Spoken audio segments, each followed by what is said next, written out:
सो हम कहाँ पर थे? हम यहाँ पर थे कि 1937 में कांग्रेस जो है वो इलेक्शन जीत जाती है और उसके बाद वो अपनी ईविल एक्ट्स को प्रैक्टिस करना शुरू कर देती है किस पे? मुस्लिम्स के ऊपर। ठीक है। मुस्लिम जो है वो इलेक्शन इसलिए नहीं जीत पाते क्योंकि इनको जो है वो बहुत ज्यादा क्या था, इमेज प्रॉब्लम था। और इमेज प्रॉब्लम क्या होता है? इमेज प्रॉब्लम वो होता है कि मुस्लिम्स को लगता था कि जो हमारे लीडर्स हैं वो तो इतने एफ्लुएंट हैं, वो तो इतने एलीट हैं, ये हमें कैसे समझ सकते हैं। तो इस वजह से, इमेज प्रॉब्लम होने की वजह से, जो मुस्लिम लीग थी, ऑल इंडिया मुस्लिम लीग, वो हार गई और कांग्रेस जीत गई। अच्छा, अब कांग्रेस जो है वो पहले से, हमेशा से ही हमें उनके मोटिव्स तो पता थे कि कांग्रेस जो है वो डोमिनेट करना चाहती थी। उनको सेल्फ गवर्निंग इंडिया चाहिए भी इसलिए था ताकि वो डोमिनेट कर सके, मुस्लिम्स को अप्रेस कर सके, माइनॉरिटीज में उनको कोई इंटरेस्ट नहीं था। और इस चीज को ऑलरेडी जिन्ना ने वार्न कर दिया था अपनी इलेक्शन कैंपेन में, लेकिन अनफॉर्चुनेटली वो लोग हार गए। बट इससे इनकी लर्निंग बहुत हुई थी कि ये जो ये इलेक्शन में हारे थे, इससे नेक्स्ट इलेक्शंस के लिए इनको काफी ज्यादा लर्निंग हो चुकी थी। अब ये जो है ना, ये टाइम 1939 1937 कांग्रेस रूल जिसमें 2 साल चला है। तो इसमें हम वो चीजें देख रहे हैं कि कांग्रेस ने ऐसा क्या किया है जिसकी वजह से कांग्रेस को इतनी देर बाद में मुस्लिम से ऑपोजिशन मिली। हुआ ये कि Muslims were not allowed to eat beef, क्योंकि बीफ और काउ उनके लिए बहुत सेक्रेट होता है। तो उन्होंने मुस्लिम्स को इस चीज से बिल्कुल कह दिया कि आपको ये अलाउड नहीं है। And they got punish badly if they slaughtered cows. और ये वही बात है कि इनको सेक्रेट एनिमल था, उसको कैसे स्लॉटर किया तो उसके उसके इनको कॉन्सिक्वेंसेस भुगतने पड़ते थे। फिर उसके बाद अजान was forbidden and mosque were attacked during prayers, noisy processions were kept near mosque. ये भी वन ऑफ दी क्या कह सकते हैं कि कारनामा था कांग्रेस का, कि अजान को उन्होंने फॉरबिड कर दिया। यानी रिलीजियस फ्रीडम भी नहीं है, ना रिलीजियस फ्रीडम है वहां पर। स्कूल्स में वो बो डाउन करवा रहे हैं, तो फोर्सफुल कन्वर्जन भी करवाने की कोशिश कर रहे हैं कि सब लोग हिंदू हो जाएं। फिर पिग्स वर पुश्ड इनटू मॉस्क, यानी हम हमारे लिए जो चीज एक हराम का दर्जा रखती थी, तो उसको हमारी मस्जिद में भेज रहे हैं। और जो उनके लिए हराम का दर्जा रखती है, अगर हमने वो कर दिया, यानी हमारे लिए तो काउस प्योर है, हम तो उसको स्लॉटर कर सकते हैं, तो वो जो है उनके लिए हराम हो जाता था। तो ये बहुत ज्यादा जो है वो नजरियाती डिफरेंसेस जो है वो मुस्लिम्स और हिंदूज के बीच में होना शुरू हो गए थे। And then there were anti Muslim riots and Muslims were attacked by there while their property was set on fire. तो ये सब चीजें जो है वो कांग्रेस मुस्लिम से साथ करती रही, बैडली ऑप्रेस किया माइनॉरिटी समझकर। इनको ना सेपरेट इलेक्टोरेट्स जो भी जब इनको मिलते थे बैक देन, यानी जब शिमला हुई या जब मोरली मिंटो हुए, जब भी सेपरेट इलेक्टोरेट्स मिलते थे तो ये लोग इतना अपोज करते थे। तो हमें ये अंडरस्टैंडिंग तो थी कि हिंदूज और मुस्लिम्स की यूनिटी कोई बहुत लंबी चलने तो नहीं वाली, लेकिन कभी कभी ये लोग साथ भी आ जाते थे। लेकिन जो साथ आते थे, तो मैंने आपको बताया था कि गवर्नमेंट में लोग अपने बेनिफिट्स के लिए साथ आते हैं, ये उनका कोई अंदर से वो लोग नहीं चाह रहे होते कि वो जो है वो एक दूसरे के साथ हो। यानी जो ग्रुप्स होते हैं वो हमेशा ग्रुप्स ही रहते हैं, लेकिन जहां उनको बेनिफिट होता है वो वहां पर एक हो जाते हैं। तो वो हमें अब क्लियरली उनके कांग्रेस रूल में नजर आ रहा है कि उनको मुस्लिम्स के साथ कितनी ज्यादा एनिमिटी थी कि उन्होंने कोई कसर नहीं छोड़ी मुस्लिम्स को अप्रेस करने में। फिर उसके बाद कांग्रेस डिमांडेड फुल इंडिपेंडेंस, यानी कि उनको चाहिए था कि भाई ब्रिटिश अब आप जाओ, हमें सेल्फ गवर्निंग इंडिया दे दो after war, but British agree to give dominion status. Muslim League wanted to form coalitions in provincial administration and demanded to end anti Muslim policies, यानी यही जो मैंने अभी आपको ऊपर मेंशन की बाय Congress. Muslim League did not support British during war fully. अच्छा, ये उस वॉर की बात हो रही है जो फर्स्ट वर्ल्ड वॉर की बात हो रही है, ठीक है। In 1940, Muslim League put forward resolution to group regions of Muslim majority as independent state। ये बात भी हम पहले देख चुके हैं कि जो मुस्लिम मेजोरिटी एरियाज हैं उनको एक इंडिपेंडेंट स्टेट बना दिया जाए, हमें नहीं चाहिए सेल्फ गवर्निंग इंडिया, बस हमें अलग कर दो। तो मुस्लिम लीग का एक अलग नैरेटिव है, इंडियन नेशनल कांग्रेस का एक अलग नैरेटिव है। आईएनसी कहती है हमें इंडिपेंडेंस दो, हमें सेल्फ गवर्निंग इंडिया चाहिए, लेकिन हम कॉमनवेल्थ का पार्ट रहना चाहते हैं। हम आपका जो यूके में जो भी आपका मोनार्क होगा हम उसको हेड ऑफ स्टेट एक्सेप्ट करेंगे। लेकिन मुस्लिम्स इसमें अब इंटरेस्टेड नहीं थे। मुस्लिम्स कहते थे कि जो हमारा एरिया है जहाँ पे मुस्लिम मेजोरिटी है, वो उसको एक इंडिपेंडेंट स्टेट बना दिया जाए। अब यहाँ से इनके इलेक्शंस के बाद, इनकी कांग्रेस रूल के बाद, Jinnah realise that British would soon leave India. अच्छा, जिन्ना को ये क्यों लगा कि British would soon leave India? Because INC का प्रेशर बहुत ज्यादा बढ़ रहा था। आईएनसी किसी तौर ब्रिटिश को नहीं मानना चाहती थी और वो हर हाल में चाहती थी कि हमें सेल्फ गवर्निंग इंडिया चाहिए। लेकिन इससे क्या परेशानी हो रही है जिना को, ऑल इंडिया मुस्लिम लीग को परेशानी ये है कि जिस दिन ब्रिटिश यहाँ से चला गया हमें कभी भी अपनी इंडिपेंडेंट स्टेट नहीं मिल सकेगी। तो जिना और पूरे ऑल इंडिया मुस्लिम लीग में एक ये बहुत बड़ी फिक्र थी कि अगर हमें अपना इंडिपेंडेंट स्टेट चाहिए तो वो सिर्फ ब्रिटिश की मौजूदगी में हो सकता है, क्योंकि अगर ब्रिटिश गई और कांग्रेस ने वैसे ही टेक ओवर तो कर ही लिया है, अगर कांग्रेस ने फुल कंट्रोल ले लिया, फुल कंट्रोल ऑफ रूल इनके पास आ गया, तो देयर इज नो पॉइंट कि मुस्लिम्स को कभी एक इंडिपेंडेंट स्टेट मिल सकेगा। तो फिर ये जो है ना वो एक नई जो है परेशानी ऐड ऑन हो गई। Muslims got a purpose through Pakistan resolution to work for a separate homeland, जो कि 1930 में इलाहाबाद एड्रेस में भी मुस्लिम्स को एक मोटिवेशन मिली थी। इन 1942 Sir Cripps was sent to achieve settlement by proposing dominion status, new constitution, and elections of constituent assembly right after the war. Muslim League and Congress both rejected as one of them was working to achieve separate homeland. Separate homeland किसको चाहिए? Muslims को. And the other one demanded immediate control of India. ये demand है INC की. So there's change of narratives. एक कहते हैं separate homeland, दूसरा कहता है control of India. और यहाँ पर अब ब्रिटिश को सेटलमेंट कर दिया है कि दोनों ग्रुप्स को वो किसी तरीके से सेटल कर दे, क्योंकि सब कॉन्टिनेंट हाईली अनस्टेबल हो गया था। उसके बाद all India passed it's quit India resolution in 1942, which was a non-violent protest that demanded for immediate withdrawal of British. Congress was banned, and with the arrest of Nehru and Gandhi, there were severe riots and British lost control of few parts. Muslim League did not approve Quit India. Quit India जो है वो आपकी INC ने पास की थी 1942 में, और वो लोग चाहते थे कि भाई यहाँ से आप इमीडिएट विड्रॉल करो, यानी ब्रिटिश फौरन यहाँ से अभी के अभी सब कॉन्टिनेंट से चली जाए। लेकिन इसको जिन्ना ने, ऑल इंडिया मुस्लिम लीग ने इसको सपोर्ट नहीं करा, क्योंकि उनको ऑलरेडी दिमाग में आ चुकी थी कि अब अगर एट एनी पॉइंट ब्रिटिश यहाँ से गया तो हम जो है वो मारे जाएंगे, क्योंकि उन्होंने कांग्रेस रूल में देख लिया है मुस्लिम्स ने और ऑल इंडिया मुस्लिम लीग ने कि कितनी एंटी मुस्लिम पॉलिसीज जो है वो सब कॉन्टिनेंट में चल रही हैं। तो ऑब्वियसली जिस दिन ब्रिटिश गया उस दिन तो कीमा कपाड़ा हो जाना है मुस्लिम्स का। तो ये जो है क्विट इंडिया रेजोल्यूशन कभी कभी पूछी जाती है 4 मार्क्स की कि what was quit India resolution 1942। तो 1942 में आप यही लिखोगी नंबर 1 पॉइंट कि और ये जो आपकी आईएनसी थी इन्होंने क्विट इंडिया रेजोल्यूशन पास की, जो कि नॉन वायलेंट थी, एक प्रोटेस्ट था जिसमें उन्होंने डिमांड किया कि इमीडिएट विड्रॉल होना चाहिए ब्रिटिश का। और कांग्रेस को उन्होंने ऐसे बैन किया ब्रिटिश, क्योंकि हमेशा ब्रिटिश कोई ना कोई रिएक्शन तो देता था। तो उन्होंने क्या किया कि जिस जिस दिन क्विट इंडिया रेजोल्यूशन पास हुई उसके एक दिन या 2 दिन में उन्होंने नेहरू और गांधी को अरेस्ट किया। और जब आप किसी लीडर को अरेस्ट करते हैं और उसके इतने फॉलोअर्स हो, तो ऑब्वियस सी बात है, हम यहाँ पाकिस्तान में भी देखते हैं कि जब इमरान खान को अरेस्ट किया जाता है तो पीटीआई के वर्कर्स कितना बाहर आते हैं, कितना रियॉट होता है, कितनी चीजें प्रॉपर्टी सब कुछ डैमेज होता है। तो इसी तरीके से ऑब्वियसली हिंदू मेजोरिटी था सब कॉन्टिनेंट, तो नेहरू और गांधी को अरेस्ट करने का मतलब ये था कि सिवियर रियॉट्स जो हैं वो पूरे सब कॉन्टिनेंट में शुरू हो जाएंगे, और ये एक मेजोरिटी पॉपुलेशन का ये लोग हिस्सा थे। तो इसकी वजह से क्या हुआ कि ब्रिटिश का कंट्रोल जो है वो लूज होना शुरू हो गया फ्रॉम 1942।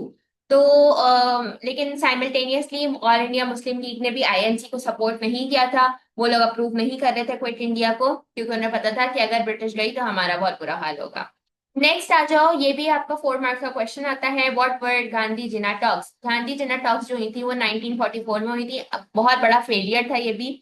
हुआ ये कि आपको मैंने अभी बताया कि गांधी और नेहरू को क्विट इंडिया रेजोल्यूशन के बाद इनको अरेस्ट कर लिया गया था, राइट। गांधी जो है 1944 में रिलीज हुआ था, और 2 साल बाद जिसमें गांधी थी ना टॉक टुक प्लेस, ये एक बहुत बड़ा इवेंट था which was a failure because Gandhi wanted League to support Congress in driving British out of India, while on the other hand he did not support two nation theory. तो गांधी कहता था कि भाई और इंडिया मुस्लिम लीग जो है ना वो हमें सपोर्ट करे, और हमें पता है कि जब जब मुसलमानों ने किसी की बातों में आके उनको सपोर्ट दी है, जैसे अगर हम पीछे फर्स्ट वर्ल्ड वॉर में जाएं, ब्रिटिश ने क्या कहा, आप हमें सपोर्ट करो, हम आपके जो आपका सुल्तान है यानी जो खलीफा है हम उसको कुछ नहीं करेंगे। लेकिन क्या हुआ कि जब वो जीत गए उन्होंने कहा ऐसी की तैसी, सुल्तान को उन्होंने बाहर भगाया, उसकी पावर उससे ली, टर्की को उन्होंने ग्रीस को हैंड ओवर कर दिया। तो अब मुस्लिम्स जो हैं वो पॉलिटिकली बहुत अवेयर हो चुके थे कि भाई ये सब टैक्टिक्स होती हैं कि आप किसी का साथ ले लो फॉर टाइम बीइंग क्योंकि आपको जरूरत है, और उसके बाद उनकी ऐसी की तैसी कर दो। ठीक है, तो ये पॉलिटिक्स जो है वो बहुत गंदा गेम होता है, जो कि गांधी ने भी मल्टीपल टाइम्स किया, कांग्रेस ने किया, कभी ब्रिटिश ने किया। तो मुस्लिम्स अब एट दिस पॉइंट ये लोग अवेयर थे, इनका इनका पर्पस, इनका मिशन क्लियर था, इनको सेपरेट इलेक्टोरेट्स नहीं चाहिए थे, इनको एक सेपरेट होमलैंड चाहिए था। तो गांधी ने कहा मुस्लिम लीग को कि आप हमें सपोर्ट करो। ठीक है, आप हमें किस में सपोर्ट करो कि हम ब्रिटिश को यहाँ से भगाएं, but at the other hand हम आपकी टू नेशन थ्योरी को सपोर्ट नहीं करते। हम मुस्लिम मेजोरिटी एरियाज को एक सेपरेट होमलैंड बनाना अफोर्ड नहीं कर सकते। तो इसलिए गांधी जिना टॉक्स जो है वो फेल हो गए। अच्छा, उसके बाद Gandhi also thought of himself as the representative of entire India, but he was reminded by Jinnah that he was just representing Hindus, क्योंकि अब ये बात बहुत एविडेंट थी कि जब कांग्रेस जो है वो इलेक्शन जीता, तो ये जो है जब कांग्रेस इलेक्शन जीता था, तो इन्होंने मुस्लिम लीग या जो मुस्लिम ग्रुप था उसके ऊपर इतनी ऑपरेशन की थी। तो आप कैसे क्लेम कर सकते हो कि आप जो है वो पूरे इंडिया को रिप्रेजेंट करते हो, क्योंकि इंडिया में मल्टीपल माइनॉरिटीज थी, मुस्लिम सेकंड मतलब सबसे बड़ी माइनॉरिटी थी, पर सिख कम्युनिटी थी। तो जिन्होंने ने कहा कि आप माइनॉरिटीज को रिप्रेजेंट करते ही नहीं हो, आप सिर्फ हिंदूज को रिप्रेजेंट करते हो। तो ये जो है अल्टीमेट फेलियर बन गया था। उसके बाद Lord Wavell in 1945 called a conference in Simla, which was attended by Muslim League and Congress. Wavell proposed that an executive council should be set up to govern the country, which would have equal number of Muslims and Hindus.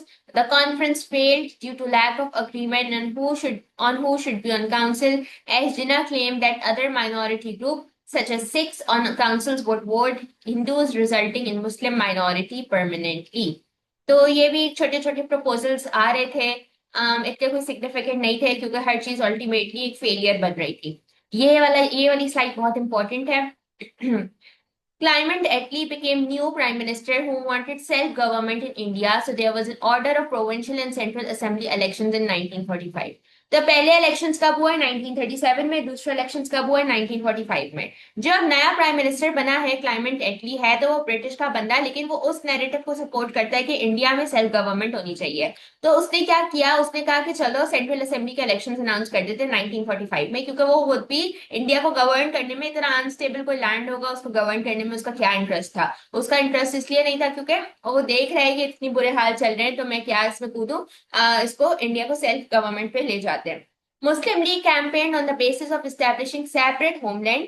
अच्छा, अब मुस्लिम league क्योंकि पहले election से उनकी इतनी learning हो चुकी थी, तो इस वाले इलेक्शंस में इनकी कैंपेन करने की एबिलिटी बहुत बेहतर हो चुकी थी। उन्होंने जैसे जब पीटीआई जब इलेक्शन की कैंपेन करती है, तो वो क्या कहती है, नया पाकिस्तान बनाएंगे, राइट। इसी तरीके से मुस्लिम लीग ने, ऑल इंडिया मुस्लिम लीग ने क्या किया कि जब 1945 के इलेक्शन अनाउंस हुए, तो उन्होंने कैंपेन करी कि हम मुस्लिम मेजोरिटी का एक सेपरेट होमलैंड बनाएंगे। जो ये बात जो है वो मुस्लिम्स को बहुत अपील करी थी कि ठीक है, हमने देख लिया हमारे ऊपर इतना इतना ऑपरेशन हुई है, तो अब भी also need a separate homeland. तो मुस्लिम लीग ने ये इस बेसिस पे अपनी कैंपेन करी, और कांग्रेस ने कैंपेन किया कि वो सारे इंडियंस को रिप्रेजेंट कर रही है, लेकिन अब मुस्लिम्स जो है वो, मुस्लिम्स की जो पार्टी है ऑल इंडिया मुस्लिम लीग और मुस्लिम कम्युनिटी इटसेल्फ, इन लोगों ने रियलाइज कर लिया कि there is no point of living together. और इन लोगों ने ये भी देख लिया कि भाई हमारी तो बैंड बजा देंगे, अगर हिंदूज ने, अब हिंदूज को पूरा लैंड मिल गया तो हमारी बैंड बज जानी है। तो कांग्रेस ने कहा कि हम तो सारे इंडियंस को रिप्रेजेंट करते हैं, लेकिन अब मुस्लिम जो है वो अवेयर है, उनको पता है कि नहीं, ये हमें रिप्रेजेंट नहीं करते, हमारी representation all India Muslim league से है। Muslim League won by 87% and secured 30 seats in Central Assembly, while 446 out of 495 seats in provincial elections. League won with majority in Bengal, Sindh and Punjab. तो मुस्लिम league 1945 के election जीत जाती है। उनकी campaign जो उन्होंने campaign चलाई वो बहुत बेहतर थी एज कम्पेयर टू जो उन्होंने कैंपेन 1937 में करी। उन्होंने अपनी इमेज प्रॉब्लम को रिजॉल्व किया, उन्होंने अच्छी कैंपेन करी, जिसकी वजह से उन्होंने 87% मेजोरिटी से 1945 के इलेक्शन में वो जीते। जबकि हमें ये बात भूलनी नहीं चाहिए कि सब कॉन्टिनेंट में मेजोरिटी पॉपुलेशन हिंदूज की थी, उसके बावजूद मुस्लिम लीग जीती है, which was a great success, क्योंकि लोग रियलाइज कर रहे थे कि ये जो आईएनसी है ये बहुत ज्यादा अपने बेनिफिट के लिए काम करती है, ये लोगों के बेनिफिट के लिए काम नहीं करती। तो मुस्लिम लीग ने जो है वो अपनी स्ट्रॉन्ग जो है वो पोजीशन 1945 तक कर ली थी. Congress won with 91% and took control in 8 states. Congress also won in NWFP with 19 seats. तो कांग्रेस की भी कोई इतनी बहुत, उन लोगों को भी बहुत कोई सेटबैक नहीं हुआ था, लेकिन ऑब्वियसली मुस्लिम लीग मेजोरिटी से जीती थी और कांग्रेस 91% से इसलिए जीती थी क्योंकि जो बीच का सेंट्रल इंडिया है, यानी जो अब करंट इंडिया है, वहां से ऑब्वियसली उनको जो है वो वोट्स और उनको जो है वो मिले थे. तो अब ये प्रोविंशियल क्यों इलेक्शन हो रहे थे, तो ये बात हमें समझनी चाहिए कि मुस्लिम लीग की अब रिप्रेजेंटेशन कहाँ ज्यादा बढ़ गई है, बंगाल, सिंध और पंजाब में, और कांग्रेस की बीच वाले इंडिया में, यानी जो अब करंट इंडिया है वहां पर उनकी मेजोरिटी थी, और जो विंग्स हैं यानी जो पाकिस्तान अब करंटली है वहां पे मुस्लिम लीग की मेजोरिटी थी. ठीक है. फिर अगर हम आगे बढ़े, मुस्लिम league in 1945 elections performed well as they campaigned effectively while Muslims also realized that they would suffer at the hands of Congress. ये बात मैं आपको ऑलरेडी एक्सप्लेन कर चुकी हूँ. Moreover, after Pakistan resolution, Muslims were determined to work for achieving separate homeland. तो Pakistan resolution 1940 के बाद मुस्लिम्स और ऑल इंडिया मुस्लिम लीग दोनों सेम पेज पर थी. उनको था कि हम जो है वो अब साथ नहीं रह सकते इंडिया, यानी हम साथ हिंदूज के नहीं रह सकते, इसलिए हमें अलग हो जाना हमारा बेहतर है. In 1946, three main delegation was sent to India to meet Muslim League and Congress. ये थ्री मैन जो हैं वो ब्रिटिश के थे. The cabinet found that there was no common ground between each other as Jinnah wanted to form Pakistan while Congress demanded self-government. तो अब ये बात मैं आपको इतनी देर से समझा रही हूँ, अब फाइनली जाके ब्रिटिश को भी समझ आ रही है, फाइनली जाके ऑल इंडिया मुस्लिम लीग को भी समझ आ रही है, और फाइनली जाके आईएनसी को भी समझ आ रही है इन 1946 कि there is no common ground. Jinnah के अलग नैरेटिव्स हैं, और गांधी और नेहरू के अलग नैरेटिव्स हैं, इन लोगों में कोई कॉमन ग्राउंड नहीं है, इनका रिलीजन डिफरेंट, इनके नैरेटिव्स डिफरेंट, इन लोगों को एक दूसरे से मसला शरीर. तो अब ये थ्री मैन डेलीगेशन जो ब्रिटिश के लोग हैं उनको भी ये बात समझ आ चुकी है. तो cabinet mission propose to have interim government to rule India and announce that there should be three different parts, Hindu majority, Muslim majority and Bengal and Assam. इन्होंने कहा कि हम जो है ना, ये जो थ्री मैन की डेलीगेशन थी, इन्होंने कहा ठीक है, इनके बीच में कोई कॉमन ग्राउंड नहीं है, लेकिन हम सेपरेट होमलैंड नहीं कर सकते. यानी इन्होंने पाकिस्तान के आइडिया को रिजेक्ट किया था. इन्होंने कहा हम ऐसा कर देते हैं कि हम एक हिंदू मेजोरिटी एरिया कर देते हैं, हम एक मुस्लिम मेजोरिटी एरिया कर देते हैं, अब बंगाल असम यानी जो बांग्लादेश वाला एरिया है उसको भी एक हम पार्ट डिक्लेयर कर देते हैं. तो उन्होंने कहा कि लैंड सेम रहेगा, यानी सब कॉन्टिनेंट वैसा ही रहेगा, लेकिन उसमें मेजोरिटी एरियाज कर देते हैं. तो अल्टीमेटली जिना इस पे नहीं इसलिए अग्री हुआ था क्योंकि उनको एक सेपरेट जो है ना लैंड चाहिए था. तो वही जो मैं आपको बात कह रही हूँ कि it also rejected the idea of Pakistan and wanted foreign and defence affairs to be under control of central India union. Congress claim that they were not bound to follow this after British had left which made the mission unsuccessful. अब देखो यहाँ पे वही कांग्रेस की दोबारा से जो है ना क्या कहना चाहिए कि हर हर बात पर टांग अड़ाने वाली बात है. ब्रिटिश ने एक बीच का रास्ता निकाला है कि हम पाकिस्तान तो नहीं बनाने देंगे, हम आपको लेकिन इतना फैसिलिटेट कर देते कि हम तीन एरियाज बना देते हैं, Muslim majority, Hindu majority, Bengal Assam. लेकिन यहाँ पर हमें कांग्रेस की सेल्फिशनेस समझ आ रही है, कांग्रेस का हमें फ्यूचर जो उनके पर्सपेक्टिव थे या फ्यूचर उनका जो नैरेटिव था वो हमें समझ आ गया. उन्होंने कहा, कांग्रेस ने, आईएनसी जो नेहरू और गांधी की थी, जो कि कहते हैं कि भाई हम तो पूरे इंडिया को रिप्रेजेंट करते हैं, that was not the case. उनको मजा आता था मुस्लिम्स को टॉर्चर करने में, और वो उनकी इंटेंशन यहाँ क्लियर हो गई. उन्होंने कहा कि हम तो बाउंड नहीं है, जब आप चले जाओगे यहाँ से तो कौन सा मेजोरिटी एरिया और किसका मेजोरिटी एरिया, ये तो सब एक हम कर देंगे. और वही जो उन्होंने कांग्रेस जब जीता था 1937 से 1939 में, उन्होंने कहा हम तो भाई ऐसी की तैसी करेंगे मुसलमानों की, आप कौन होते हैं, आप तो यहाँ से चले जाओगे, फिर हमारा होगा सेल्फ गवर्निंग इंडिया, हमें मिल जाएगा, फिर हमारी मर्जी. तो ये मिशन अनसक्सेसफुल हो गया, जो कि थ्री मैन डेलीगेशन थी. ठीक है. अच्छा, फिर इन 1946 league called for a direct action day. ये भी पूछा जाता है 4 मार्क्स के लिए. अच्छा, ये वाले जो टॉपिक्स है ना जो 1940 से 47 के बीच में, इस पे काफी ज्यादा 4 मार्क के क्वेश्चन आते हैं, तो आपने इसको छोटा छोटा करके ही समझ लेना, क्योंकि बहुत ज्यादा इवेंट्स हैं, बहुत अनसक्सेसफुल इवेंट्स हैं. सिर्फ इसमें एक मेजोरिटी यानी जो एक जो अच्छा बड़ा टॉपिक है वो 1945 के इलेक्शंस हैं. इसके अलावा ये सब 4 मार्क्स के क्वेश्चंस मैं आपको इस वक्त बता रही हूँ. In 1946, All India Muslim League called for a direct action day to show strength of Muslim feelings, which was turned into violence and 4,000 people died. Nehru was asked to form executive council while Jinnah refused to nominate members, but later when Jinnah nominated 5 members, Congress demanded leave to resign. Attlee in 1948 announced the British would soon leave, so Viceroy Mountbatten was sent to work for transfer of power. तो climate एटली जो new prime minister थे उनको वैसे सब continent में कोई interest नहीं था, वो नैरेटिव को सपोर्ट करते थे कि सेल्फ गवर्निंग इंडिया बना दो। तो उन्होंने कहा कि हम लोग भाई जा रहे हैं, उन्होंने खुद ये डिसीजन लिया, वी आर गोइंग। वाइसराय को उन्होंने कहा कि भाई ट्रांसफर ऑफ पावर को शुरू करो। तो यहाँ पर अब जिना जो है ना वो काफी एक्टिव आपको इस ईयर में नजर आएंगे। A third June plan was announced that India and Pakistan should be set up. अब ये कन्वेंस हो गए थे क्लाइमेट एटली जो प्राइम मिनिस्टर थे, उन्होंने कहा ओके फाइन, इंडिया पाकिस्तान को अलग सेटअप करो, बिकॉज हमारी 3 मैन डेलीगेशन भी गई है, उनका भी टाइम आया हुआ, कोई डिसीजन भी हम नहीं ले पाए।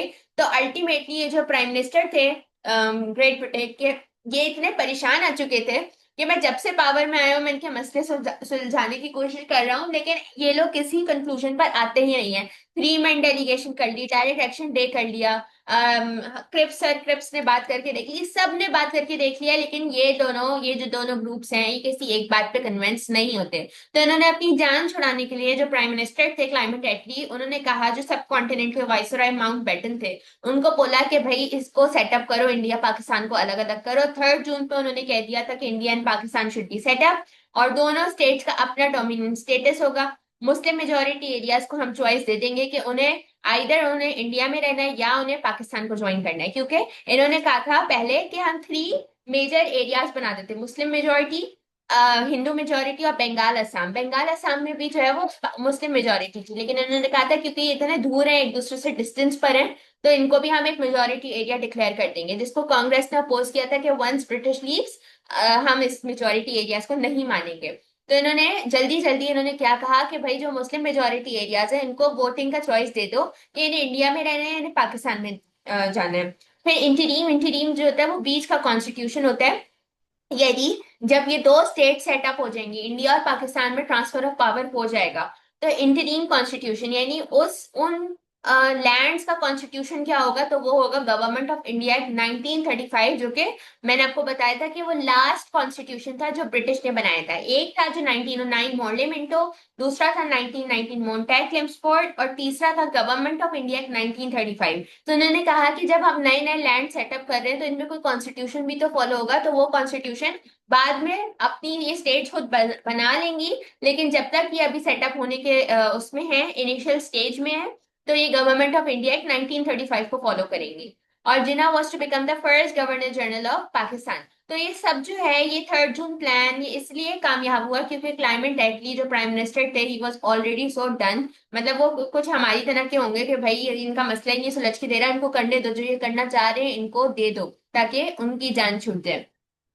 तो फिर उसके बाद क्या हुआ कि next sir Radcliffe was sent to work on borders. Muslim majority areas of Calcutta, Firozpur, and Gurdaspur were given to India, which disappointed League. But little could be done as independence was just 2 days away. तो 2 दिन पहले Muslim majority areas जो कि इन्होंने कहा था जिनको voting की पावर दी जाएगी कि ये पाकिस्तान का पार्ट बनेंगे या ये इंडिया का पार्ट बनेगा, और इन तीनों एरियाज ने कैलकत्ता, फिरोजपुर और गुरदासपुर तीनों ने वोट किया था कि ये पाकिस्तान का पार्ट बनेंगे। लेकिन इंडिपेंडेंस से 2 दिन पहले ये एरियाज जो हैं वो अनफेयर तरीके से इंडिया को दे दिए गए, जो कि इनके लोगों ने भी रिटेलिएट किया और मुस्लिम लीग भी बहुत डिसअपॉइंट हुई, लेकिन कुछ भी नहीं हो सकता था क्योंकि सिर्फ 2 दिन रह गए थे। In 1947 independence act was pass and each state was to have complete freedom. तो 1947 में इंडिपेंडेंस एक्ट पास हुआ और यहाँ से आपका पाकिस्तान की फॉर्मेशन हो गई। अब हम जो सेक्शन 3 स्टार्ट करेंगे उसमें हम ये स्टार्ट करेंगे कि जब पाकिस्तान बना तो क्या क्या चैलेंजेस हुए, कैसे गवर्नमेंट के यहाँ चेंजेस होते रहे। तो 1947 ऑनवर्ड्स हमारा सेक्शन 3 अब स्टार्ट होगा, लेकिन उससे पहले एक छोटा सा चैप्टर है जो सेक्शन 2 में अभी रहता है, जिसमें मोहम्मद अली जिन्ना और 2-3 लीडर्स और आएंगे। थोड़ा सा ओवरव्यू जल्दी से देख लेते हैं मोहम्मद अली जिन्ना का। He was born in Karachi in 1897। Law पढ़ा था उन्होंने, मेंबर रह चुके थे इंपीरियल कांग्रेस और फिर लीग के पहले, क्योंकि आईएनसी बनी थी ना फर्स्ट पॉलिटिकल पार्टी, तो वो इंडियन नेशनल कांग्रेस का वो पार्ट बने थे। और उसके बाद जब उनको रियलाइज हो गया था कि नहीं INC is just working for Hindus, तो इन लोगों ने फिर अपनी अलग जो है वो पॉलिटिकल पार्टी बना ली थी, ऑल इंडिया मुस्लिम लीग। उन्होंने सारी राउंड टेबल्स अटेंड करी थी सिवाय लास्ट राउंड टेबल के, जो कि थर्ड राउंड टेबल थी। फिर इन्होंने इलेक्शंस के लिए कैंपेन भी किया जो 1937 के इलेक्शंस हुए, और फिर 1945 में 1937 में बहुत बुरी तरीके से हारे थे, 1945 में बहुत अच्छे से कैंपेन करने की वजह से ये लोग जो है वो जीते थे। फिर Quaid was called protector general of religious minorities, क्योंकि कायदे आजम जो है वो इतने वेल टॉलरेंट थे कि वो माइनॉरिटीज को सपोर्ट करते थे, यानी वो सिख कम्युनिटी को भी रिप्रेजेंट करते थे, मुस्लिम कम्युनिटी को भी रिप्रेजेंट करते थे, तो वो माइनॉरिटीज को जो है ना वो प्रोटेक्ट करते थे, अनलाइक गांधी एंड नेहरू। फिर काइद secured the membership of Pakistan in UNO and set up a relief fund for the new refugees after 1947 independence। ये हम दोबारा से इसको सेक्शन 3 में रिविजिट भी करेंगे। And he wanted everyone in Pakistan to feel as one nation and declared Pakistan a land of tolerance, क्योंकि इसमें काफी सारे जो हैं वो ग्रुप्स माइग्रेट होकर आए थे। Liaquat Ali Khan was appointed as prime minister and a cabinet was formed. Karachi became the capital and civil services were reorganized. Guide also established the State Bank of Pakistan and wanted to establish industries as well. He reached a compromise with India over canal water dispute and persuaded India to hand over a great share of financial assets। ये सब चीजें हम अभी सिर्फ एक दफा से scheme कर रहे हैं, क्योंकि सेक्शन 3 में हमने ये सब चीजें इन डेप्थ में पढ़नी है। फिर Kai wanted army to know its role to be servant of people and not interfere in making national policy, as he didn't want Pakistan to become a military dictatorship, which is very questionable क्योंकि ऐसा नहीं होता पाकिस्तान में अब। अच्छा जी, next हमारे पास है अल्लामा इकबाल। अल्लामा इकबाल एक अच्छे स्कॉलर थे, पीएचडी उन्होंने की थी जर्मनी से, पोएट थे, हमारे नेशनल पोएट भी हैं, विजनरी थे, होली कुरान से काफी इंस्पायर्ड थे। इन्होंने टू नेशन थ्योरी सजेस्ट की थी, जो कि सबसे पहले two nation theory sir Syed Ahmad Khan ने सजेस्ट की, उसके बाद अल्लामा इकबाल ने की, और उसके बाद जो है वो इलाहाबाद एड्रेस उन्होंने 1930 में दिया। उसके बाद पाकिस्तान रेजोल्यूशन 1940 में पास हुई थी, जो इसमें फाइनल हो गया था कि अब मुस्लिम्स को अपना एक सेपरेट होमलैंड ही चाहिए। तो उन्होंने काफी ज्यादा मुस्लिम्स को इंस्पायर किया था कि भाई आप एक कॉमन पर्पस के लिए काम करो, और वो अल्टीमेटली अचीव हो गया। लेकिन अनफॉर्चुनेटली तब तक अल्लामा इकबाल की डेथ हो चुकी थी। और फिर आ जाते हैं रहमत अली। रहमत अली जो है वो, उन्होंने भी सारी राउंड टेबल कॉन्फ्रेंसेस अटेंड की थी, वो भी एक मेंबर थे ऑल इंडिया मुस्लिम लीग के। उन्होंने एक ये पैम्पलेट पब्लिश किया था, नाउ और नेवर, जिसमें ये था कि पाकिस्तान या तो अभी बन सकता है या फिर कभी नहीं बन सकता। और उन्होंने पाकिस्तान का नेम भी फॉर्मुलेट किया था, लेकिन बाद में इस पे जो है वो क्रिटिसिज्म हुई थी, क्योंकि किसी और ने भी क्लेम किया था कि मैंने पाकिस्तान का नेम सजेस्ट किया है। तो हमें नहीं पता किसने पाकिस्तान का नेम सजेस्ट किया है, तो रहमत अली ने, यानी कि जो फेलो स्कॉलर थे उन्होंने। और इन्होंने ये भी काफी डिसअपॉइंट हुए थे, जिन वो जो मैं आपको मेजोरिटी मुस्लिम एरियाज बता रही थी, फिरोजपुर, गुरदासपुर और कैलकाटा, जो इंडिपेंडेंस से 2 दिन पहले इंडिया को दे दिए गए थे। और इन्होंने काफी जो है वो जिन्ना को क्रिटिसाइज भी किया था, क्योंकि हम काफी ज्यादा लॉस में भी गए थे। मतलब हमें इंडिपेंडेंट स्टेट तो मिल गई पाकिस्तान, लेकिन हमें कुछ ऐसी टर्म्स एंड कंडीशंस भी एक्सेप्ट करनी पड़ी थी, जिसकी वजह से काफी जो है वो हमारा लॉस हुआ था। जैसे ये वो चाहते थे कि जो अगर मुस्लिम मेजोरिटी एरियाज गए हैं तो हम उस पर आर्ग्यू करें कि ये आपने कैसे दे दिया, लेकिन सिर्फ 2 दिन में आप बहुत कुछ अचीव नहीं कर सकते। तो इसलिए इन्होंने काफी क्रिटिसाइज भी किया था, which is not a good thing, क्योंकि ऑलरेडी वो इतना कुछ कर रहे थे, तो क्रिटिसाइज करना अच्छी बात नहीं होती। सो विद दिस हमारा सेक्शन 2 कंप्लीट हो गया। इसमें मुझे कोई बात बताओ अगर समझ ना आई हो तो कर लें। ये सब समझ तो आ गई।